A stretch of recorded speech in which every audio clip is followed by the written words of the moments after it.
Hi everybody, Matt Bernier, Dan Illman, taking a look at another Pegasus World Cup contender profile. This time, one of the South Florida hopes in Gunnevera, a horse that has been locally based throughout his entire career. We're going to take a look back at his most recent victory. This was in the Tangelo at Gulfstream Park. This is a horse, Dan, we know what his game is. Come from the back of the pack, make one run, and go on with it.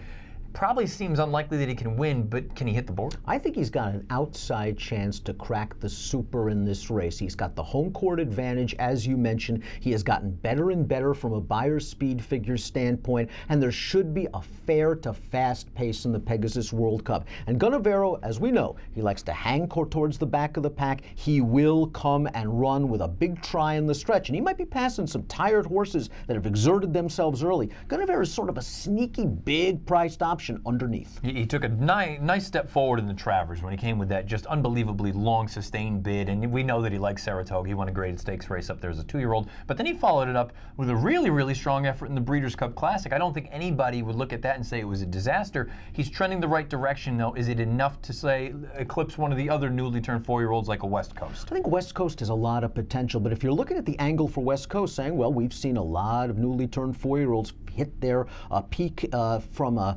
physical standpoint, from a performance standpoint. Gunnevera's got that profile coming off a 109 Beyer. I think the connections are hoping for a similar race as the Breeders' Cup Classic. Legitimate pace up front, some tired horses at the end. Let's pass a few, maybe pass them all, but I think a few they'll be very happy with a big 4th or 5th place finish. A newly turned 4-year-old, you know he likes Gulfstream Park, he's locally based, and he's going to be coming from the back of the pack. If they throw it down early, be prepared. Gunnevera's going to come with a run. Maybe not as a win candidate, but we'll find out if he can hit the board or not.